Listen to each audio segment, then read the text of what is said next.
Hi guys, welcome to ಬಂಧನ for ever YouTube channel. ಇವತ್ತು ನಾವು ವಾಂಗಿಬಾತ್ ಯಾವ ಥರ ಮಾಡೋದು ನೋಡೋಣ. ನಾನು ಇಲ್ಲಿ 2 ಬದನೆಕಾಯಿ ಸಣ್ಣದಾಗಿ ಕಟ್ ಮಾಡಿ, ಟೊಮೆಟೊ, ಈರುಳ್ಳಿ ತೊಗೊಂಡಿದ್ದೀನಿ.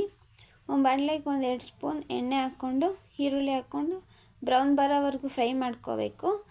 ಆಮೇಲೆ ಬ್ರೌನ್ ಬಂದಮೇಲೆ ಟೊಮೆಟೊ ಹಾಕ್ಕೊಂಡು ಹಸಿ ಸ್ಮೆಲ್ ಹೋಗೋರು ಫ್ರೈ ಮಾಡ್ಕೋಬೇಕು. ಇಲ್ಲಿ ನಾವು ಸಪ್ರೇಟ್ ಗೊಜ್ಜು ಮಾಡ್ಕೊಂಡು ಮಾಡ್ತಾಯಿದ್ದೀವಿ, ಒಟ್ಟಿಗೆ ಹಾಕ್ಬಿಟ್ಟು ಮಾಡ್ಕೋತಿಲ್ಲ. ಒಟ್ಟಿಗೆನೂ ಹಾಕಿ ಮಾಡ್ಬೋದು, ಸಪ್ರೇಟ್ ಮಾಡಿದರೆ ಟೇಸ್ಟ್ ಚೆನ್ನಾಗಿರುತ್ತೆ, ಅದಕ್ಕೆ ಸಪ್ರೇಟ್ ಮಾಡ್ತಾಯಿದ್ದೀವಿ. ಇವಾಗ ಸ್ವಲ್ಪ ಫ್ರೈ ಆದಮೇಲೆ ಬದನೆಕಾಯಿ ಹಾಕ್ಕೋಬೇಕು. ಅದು ಹಾಕ್ಕೊಂಡು ಎಣ್ಣೆ ಬಿಡೋರು ಫ್ರೈ ಮಾಡ್ಕೋಬೇಕು. ರುಚಿಗೆ ತಕ್ಕಷ್ಟು ಉಪ್ಪು ಹಾಕ್ಕೊಂಡು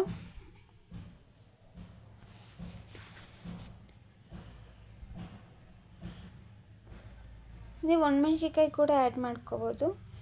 ಇವಾಗ ನಾವು ಇಲ್ಲಿ ವಾಂಗಿಬಾತ್ ಪೌಡರ್ ಹಾಕ್ಕೋತಿದ್ದೀವಿ, 2-3 ಸ್ಪೂನ್ ಹಾಕ್ಕೊಂಡು ಚೆನ್ನಾಗಿ ಮಿಕ್ಸ್ ಮಾಡಿಕೊಂಡು ಒಂದು ಸ್ವಲ್ಪ ನೀರು ಹಾಕ್ಕೋಬೇಕು. ನೀರು ಹಾಕ್ಕೊಂಡು 1-2 ಕುದಿ ಕುದಿಸ್ಕೋಬೇಕು. ರೆಡಿ ಆಗಿರುತ್ತೆ. ಇವಾಗ ನಾವು ಸಪ್ರೇಟ್ ಅನ್ನ ಮಾಡ್ಕೊಂಡಿರೋದಕ್ಕೆ ಅದಕ್ಕೆ ಮಿಕ್ಸ್ ಮಾಡಿಕೊಂಡು ತಿಂದರೆ ತುಂಬ ಚೆನ್ನಾಗಿರುತ್ತೆ. ಇದು ಸಿಂಪಲ್ ಆ್ಯಂಡ್ ಈಸಿಯಾಗಿ ಮಾಡೋದು ರೆಸಿಪಿ. Thank you guys.